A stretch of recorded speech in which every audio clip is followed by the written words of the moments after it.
Welcome back to Prep Talk. This week we are talking to Coach Max Tucker. I guess you can say Lake County now is full on in off season from football. There's no one else left in playoffs, and I wanted to talk to you because you were doing something special. 707 is really huge nowadays, and you have your own 707 team. Yeah, I got my own team. No one to say football. Yes. Yeah. So we can say that you are the offensive coordinator for Eustis High School right now. This has nothing to do with that, but I did want to talk to you just to kind of like let everyone know what NOIS is and what 707 is, and basically kind of what it means to you to have 707. Yeah. So did you play 707 when you were younger? Yeah, I did. I played on a team called ToDo. They're a pretty well-established team in Chicago. Illinois. Yeah. That's where I'm from, so I'm kind of an outsider to Lake County a little bit, but that might be another show when we can talk about. No, for sure. So when you played, how many years at 707? I guess you could say. I played 2 with Top Gun. 7-on-7 was like really kind of starting to blow up when I was in high school, so like 7-8 years ago. Right. It's funny, like Midwest Boom, they're like in the top 3 or 4 teams every year nowadays, and I was at their like very first tryout. It's like cool to, as someone just starting out, to kind of seeing how they've grown, and the guys they've kept and the guys they haven't kept, and guys that have go on to do other things. Right. So it's been like motivating for me as a young guy starting out. Like, dang, I was at their first tryout, and they're the champs. You know what I'm saying? Yeah. Them or South Florida Express are in the mix every year. So 7-on-7, just for anyone that doesn't understand what 7-on-7 is, there's usually 11 players on the field. So this is taking out all of the linemen, basically. Yeah, the big boys. So it's all the skill guys. Just to kind of get that out there, I'm sure people do know about that. But how do you feel that 7-on-7 may have helped you? Because you've gone on to play college ball, like beyond high school. So, like, do you think that helped you at all? Just kind of being a part of 7-on-7 those couple years. It helped me tremendously because the first thing it really made me realize is there's more than just my area. There's more than just Chicago, right? Oh, right. There's more than just the suburbs of Chicago and all of those kind of teams that you play in the Chicagoland area. Right. So it made me realize, like, dang, like there's really good kids out there. Like, especially when I was coming to tournaments down south, like seeing how you guys, play down here. Oh, yeah. Like it's way different, and just seeing the type of speed, like those types of recruits, like it really made me realize that off season, like, dang, if I want to play at the next level, like I got to get better.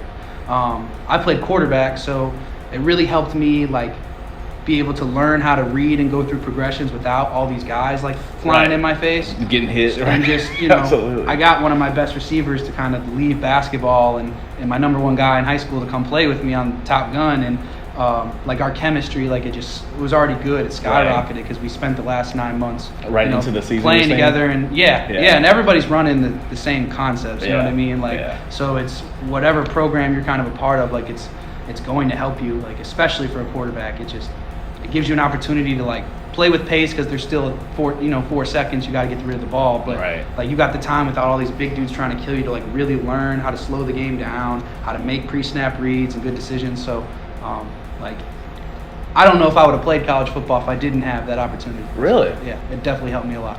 All right, well that kind of goes into my next question. So like, I mean, in off season, not everyone plays multiple sports. I mean, you got some that play basketball, baseball, or whatever.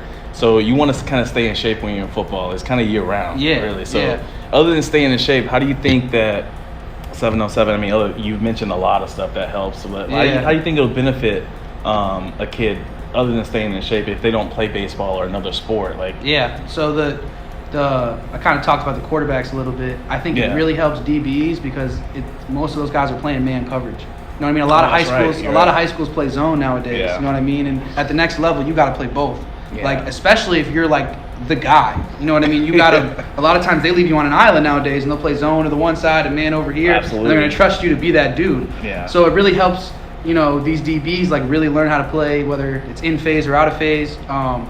in just space, sticking with and just sticking with their man. You know what I mean? And it's kind of different too because there's not pads on, so guys are a little bit quicker. Guys can jump a little bit higher. Right. So it's kind of like when you're working out, you want to overemphasize or over-exaggerate the movement you're trying to work on. Yeah. It's kind of like that for DBs, and I really think that like man corner is like the second hardest job other than quarterback in football, and there's not really a way to replicate reps of that in a game when you're only getting 2 or 3 balls because you're reacting to the orchestrated offense. Like they know where they're going. Absolutely. And in 7-on-7, like they're throwing every play, so you're getting a rep every single play where most teams in high school are going to run the ball. I know we like to throw it a little bit, but a lot of teams like to run the ball out there. I realize just that. A little bit. And even if they run the ball, like with Caden last year on our team at Eustis, like he wasn't getting anybody throwing his way because he was doing his job. So in 7-on-7, they're kind of forced to throw it every play. That forces those guys to, get better. The receivers really forces them to like really be able to see again these soft spots in the zones with all these big guys around. There's a lot more man and press in 7-on-7 than people play more aggressive. That's true, yeah. So I think it helps them like understand like, dang, like guys can shove me around a little bit. I got to get off this press and just how to beat man coverage because it's different than seeing zone, and it just really helps, especially for that kind of next level skill set, the things that you're not getting in high school, not because your program is bad, but just because teams are trying to win. They're not necessarily trying to, I want to make sure little Johnny's ready for college. Like, obviously we want to do that, but our number one goal, just like the college teams, just like the NFL team, just like your local Pop Warner teams, you want to win the game. Absolutely.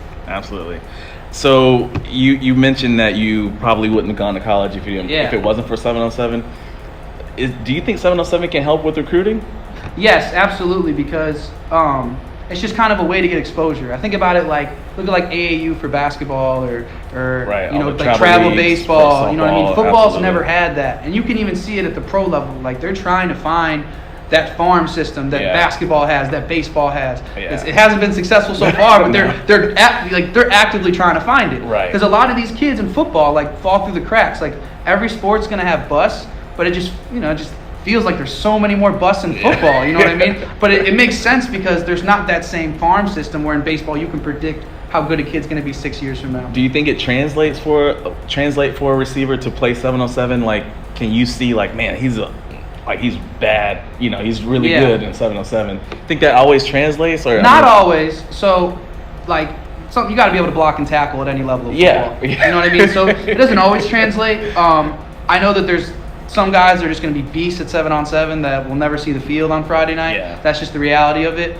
But, there were just a couple games we played this year with the guys that we had from Eustis play NOIS where when teams stacked the box on us and really dared us to throw it, we were really able to jump into a lot of those 7-on-7 sets we ran. Those concepts, and it was like we kind of picked up where we left off. Like the kids were like, oh, we've been doing this since January. That is true. And it was also like with, Noel played for us, and I could just, when he got into a funk on Friday night, we could revert back to a lot of that stuff. Like, hey, let's run mesh or let's run China. Like something he knows, he's confident in, he's been running since day one. Right. Like, and just getting an easy completion on that can really set back up the run game and just help the team like re-energize. So I definitely think that 7-on-7 gets a negative rap sometimes. And it's not this like miracle sport that it's really like scheme based. The people that don't like it is like, you can't even do that when when pads on. It's practice. It's not the real thing, right? I tell our kids that all the time. Like, look, like we want to win as many 7-on-7 championships as we can, but I'm more concerned about you guys, winning on Friday night. So you're talking about recruiting, and so I'm sure some scouts do come out to some of the bigger events. Like I went to Pylon, I didn't even realize how big that was until I actually went there, and it was like it was like 100 schools or something. It was like ridiculous. All over the nation they were coming. So I'm sure there's like scouts and recruits that are visiting those things.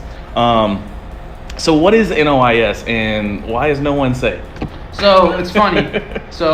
NOIS stands for No One Is Safe, as you said, and actually I let the kids pick the name. I think Tyree Patterson was actually the one that came up with like the name at first, and the kids all kind of jumped on top of it. But I was, I'm just starting the team. This is like the first like entrepreneurial business thing I've ever done. So I'm like, what do you guys? That's right. LLC. I'm like, what do you guys want to be called? You know what I mean? And you know what I said? And they all came up with names. They were all, hating on each other's names. Yeah. But I think Tyree, I'm like 95% sure he's the one that said it, and all the kids were like, yeah, that's it. No one is safe. We like that. You know what I mean? You know how, high school kids are. So I found that people either love or hate the name. But so how'd you come up with like even starting NOIS? I mean, you gave a shout out. Was it Coach Hoff or Coach Hoffman? Yeah, Scott Hoffman, man. Great. It's funny. He played a year at Florida before he transferred to Purdue. He's from. He's a Illinois guy. He's from my area, but he was at Florida for a year, so he always sneaks that in there. And he started like what you played for, or he started Top Gun. He's the owner and founder of Top Gun. And you just brought it down like how'd you get started here? What made so at first I was gonna be like a franchise of him. Like he kind of reached out to me and was like, hey man, because he saw me doing a bunch of the private quarterback training I was doing, and I was calling him, picking his brain. He's been doing it a while, and so he was like, hey man, like how would you feel about like, you know, starting a Top Gun team? And so that was the plan originally, and then he had some kind of personal stuff happen in his life, and there was kind of a question on when we were going to be able to get started. Right. And what people don't realize is it starts earlier down south than it does back home in Chicago because there's snow on the ground. Yeah, you know what I mean? And those Illinois teams are playing inside, but like we end earlier because we have spring ball and they don't play spring ball in Illinois. Oh, really? Or in the Midwest, really, yeah, because even in March and April, there's still snow on the ground. You know what I mean? Wow, it's really not warm till June. So they don't really have spring football. That's why it's so good. So out here, we got to be done in time for spring football. Right. They can keep playing a little bit. And that's kind of where the season gets mixed up. And then that's why the postseason for 7-on-7 is usually in the summer, like the national tournaments they have or whatever. Yeah. Because then the teams that want to pick up where they left off after spring ball can, and then the teams that played in the Midwest don't. But kind of kept I was going. really going to be, I kept recruiting kids. I kept, trying to find really good coaches and kind of followed I guess the business platform that he gave me. Right. And he was, still willing to help me connectionally, and so I just kind of decided to go on my own, and there was kind of no harm, no foul with him, and he still helped me out a lot. And you had success that first year. I mean, last year was success, I would say. I mean, a lot of kids come out and so you're doing different age groups, I heard, this year. Yes. So who is it for? Like, what age groups? I know there's 18U, obviously. Can a senior, if they're a senior now, can they play? So seniors now, not really. I know there's a little bit of confusion on that because the last couple of years, like Pylon, I think Battle have offered like senior tournaments. But that was really because of COVID. Like some kids got portal locked, some kids, got stuck in that whole mess. Yeah. So I know I talked to Pylon last week or the week before, and they told me they're not even offering a senior tournament. Oh, really? And the reason why is like these colleges, coaches like you're saying, are coming to try to recruit these kids. If you're a senior, especially if you're already committed, it's like you're just kind of wasting their time. Right. They don't know if they're even legally allowed to talk to you. It's true. You know what I'm saying? There's a lot of rules that can be broken there, like unintentionally. So obviously these big vendors, these tournaments are trying to, make the connections with the schools, because that's really why you're trying to get into it. Like that's where the recruiting aspect kind of comes in, as you said, for the college recruiting. And like I remember when I was playing, it was unheard of to get an offer off of 7-on-7, and I won't say that it's happening all the time now, but it's kind of like the way kids are getting offered at camps now. Like that narrative is changing. It just gets them, they're on the radar. And everybody wants to be first. Right. You know what I mean? Like that's the big thing now, because all these kids are coming and saying, well, he's the one that believed in me. Right. You know what I mean? But spent the most time. And you see it like it's always hard to get the first offer. Oh yeah. And then when you get the first, it's like three more rolling, because all those guys wanted to pull the trigger. Yeah. They're trying to protect their jobs too. Just like in investments, it's hard to get that first investment house if you're in real estate. Absolutely. Absolutely. So we talked about, who is it for? So 18U and... So we got 18U, we got 15U, we got 12U, we got 10U. You got 10U as well. Yeah, so shout out Coach Courtney, man. He's a... Courtney Keith. Yeah, Courtney Keith, man. He's a big staple in Lake County, Eustis kind of legend. Yeah. He does a lot of Pop Warner stuff, so I really got with him on that. I was like, hey, man, like just however I can get you involved. Yeah. And he was like, Coach, I'd honestly rather do like my kids. You know what I mean? My younger guys. So I was like, yeah, man, we can definitely make that happen. I love that, yeah. So it was just really about, bringing in the quality coaches. You know what I mean? Yeah. We got Coach Bryant. We got Coach Lane coming over from Tavares. Yeah. So we're trying, I'm not trying to just have it all be Eustis. I don't want it to look a certain way. But and this is for like Lake County. Yeah, no, we're gonna have kids from Eustis, Leesburg, Tavares, all over. Like it's not just a Eustis thing. My kind of philosophy behind NOIS is like the more attention I can bring to Central Florida, the more attention I can bring to Lake County, we all win. Because these college coaches don't want to just come out to one school on a Friday night in the middle of nowhere. They want to hit people off a list. Right. You know what I mean? Like, I'm going to recruit this area these weeks and then go here. That's what recruiting coordinators want to do. They want to be able to, I go to this school, then this school, then this school, be efficient with their time. Oh, yeah. So a lot of programs will skip over Eustis, you know what I mean? Because it's like we're not just going to go to Eustis. Right. You know what I mean? We want to hit all these schools, so why not go to Orlando? Why not go to Tampa? So my kind of thought process is if I can make all of us better, you know what I mean? The quality of high school football improves. I like that. More kids get recruited, and it's all about, you know, they want to see quality of competition on. There's no captains. Yeah. So, like, what kind of player would try out for NOIS? So, like, let me clarify. So, basically, there's some guys that want to get better. Yeah. There's some guys that just want to be a part of the team. Like, what kind of guy would you say, like, the mentality? What kind of guy should come out to play NOIS? So for the younger kids, I'm still kind of learning that. I think it's probably similar to Pop Warner in terms of mentality. Like, you're going to have kind of both ends, right? The guys that just want the jersey and want to play football, and the guys that want to get really sound, progress. Right. Yeah. Right. I think for the 18U, it's different, and I mean, you've seen it too. Like, I mean, some of these kids are like, they're ready to play college football. Oh yeah. And they're, you know, they're going to embarrass you if they can. Right. So I don't know if you're really not serious about playing at the next level, if you should kind of go past 15U. Yeah. But, you know, like, for younger kids, it's a way to get into passing football. Like Pop Warner, like, most of these teams are going to run the football. You know what I mean? Like, it's hard to have a 10-year-old quarterback, you know, out there slinging it, you know, every play. I mean, 7-on-7, you can do that, and it can really help, you know, quarterbacks, receivers, DBs, like, and a lot of those guys have been playing flag football, you know, to do that instead of tackle, or they're doing both. You know what I mean? So 7-on-7 can kind of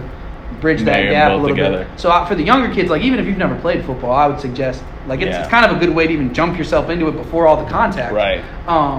But get them hands right. Yeah. The older kids, it's different, man. Like, it's very much competitive. It's very much a business. You get in these coaches' calls, like, they're talking junk to each other. They want to win. They're fighting for every little inch out there, and it's funny because you forget it's 7-on-7. It's the whole goal of 7-on-7, right, is to help you win on Friday night. You know what I mean? So like, but people take it really, really seriously. There's obviously a business side of it there. You know, the more you win, the better players you can get, and the more you can do, the more sponsors, the more help you get. So there's definitely the business element of it for sure, and that really comes out with the older teams. Where are most of your games, where will they be played this year, you think? So we got a tournament we're doing in Miami, Battle Miami. That'll be a huge tournament. It's kick off the year. Yeah. After that, we're going back to Pylon Kissimmee, or they call it Pylon Orlando, but it's in Kissimmee. Yeah. It's deep. And then we'll do the next level of Popka tournament. That's all of February, every Saturday at the Shout out to Link, right? Yeah. Shout out to Link. Yeah, so that's at East Lake Sports Complex, which is right behind Sorrento Elementary. Coach Fielding, he's a Eustis alum, I'm pretty sure. Oh, yeah. He does a great job. Oh, yeah. That's Link. Yeah. That's one of my more favorite tournaments, just because you get to play so many games, you know what I mean? Where a lot of these tournaments are only a couple days, that's a whole month. I'm trying, you know, shout out Coach Hoff again. He gave us an opportunity to take at least our 18U team to Chicago. He's offered to kind of house our kids, you know, and really help us out if we can get there. So really? Yeah. He can only house 24, but I'm looking to take the 18U to Chicago. He does a really good job hosting tournaments. I know, you know, he's a Purdue guy, so I know the Big Ten will be well represented, and I want to get some of our Florida speed in front of those coaches. Absolutely. Those Midwest teams, though, it's not the same. I'm telling, as a guy that played in it, it's not the same. So I want to get Sean Jay and them boys out there and see what's up. And it's just gonna be fun to, you know, like a quarterback I played with, Cam. He coaches with Coach Hoff. Shout out Cam. You know, as a guy I was really in the quarterback room, like really, you know, working with when I played there. So it's cool to see it all come full circle. It'd be cool to go out there where I'm from. Yeah. And then show off a little bit. Yeah. And the kids will do that for me. And then the last tournament we're doing is it's Pylon Atlanta. So we'll go up to Georgia and do that. So it's like a straight up travel league. Yeah, I'm trying to.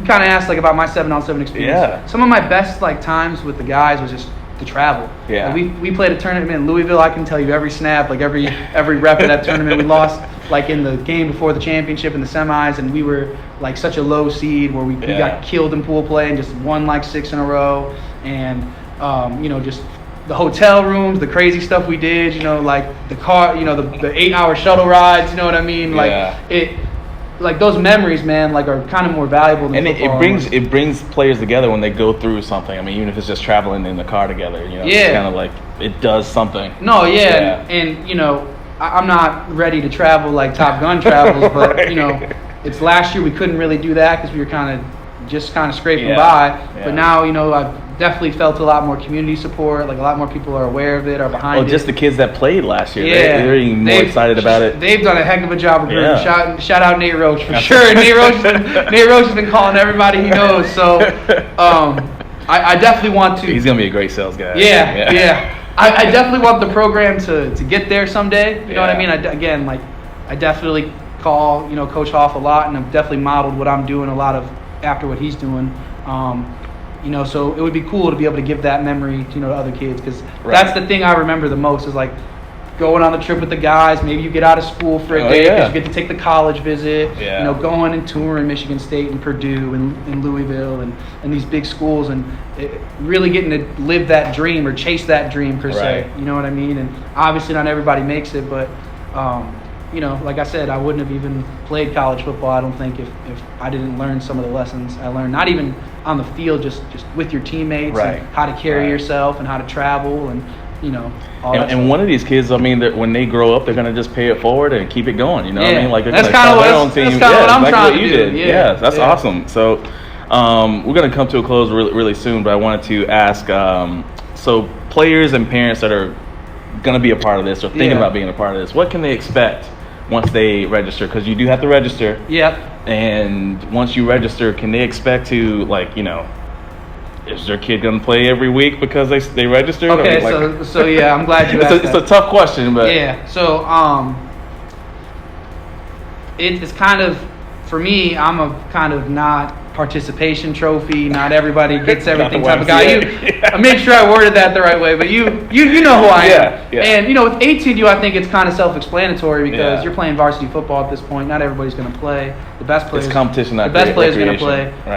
You know, and I'm kind of going to let my coaches, you know, handle how they want to do it at their level. But I'm not, as the CEO or the owner, whatever you want to call me, going to force kids to play because of money. You know, we have some kids that financially can't afford to play NOIS, and we have a sponsorship program where we've, you know, worked really hard, you know, as a staff to like kind of come up with funds and help kids that otherwise wouldn't have the opportunity. So to make it about money, you're kind of cheating them. And I really want it to be, you know, not as non-political as possible, and just, you know, something I say all the time is the best players play. The kids always kind of recite that back to me.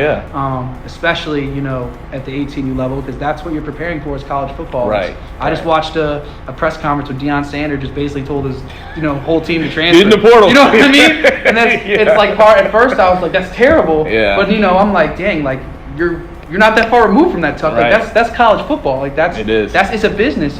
That's why they brought him in there to win. So, you know, trying to teach kids that and get them to understand that life's not fair and that you got to go work and earn things. And come and compete. I really worry about that. You know, I'm a teacher as well. I really worry about sometimes like the message we send to kids when we give them kind of all of these chances and all of this kind of false reassurance. Because I know as a young guy, when I first got into the world, I thought it was a lot nicer than what it actually is. You know what I mean? And I think I took some L's because you know, I had a whole system telling me like, oh, it's gonna all be okay. Like, we're gonna give you chance after chance after chance after chance, and that's just not real life. So I think that if we teach kids that young, it really prepares them to be men. And ultimately, like, as a coach, that's what you really want from kids you care about. I want these kids to be great sons, great husbands, great fathers. You know what I mean? That's the ultimate goal in a community, right? When you know you're playing sports, is to teach that. And building good character. And I want, you know, I tell my older guys all the time, like, no one is above the team. Not me, not any coach, not any individual. Like, we are all a group. Like, when we're all as good as our weakest link. So I don't want kids kind of coming up entitled in that either. So I'm glad you asked that. I definitely don't want parents to think, oh, I paid so the much money, like I should play, because that's not really how we do things. So about registering, I'll put the link in the description. But where can they go to register? So it's nooneisafe.football.squaresite.com. I'll put it in. I'll put the link in the description. There's a link. I can send them links to all the individual tryouts too, so you can have your age group. the website's super easy once you get there. You know what I mean? Just hit shop now. It'll show you the 4 options.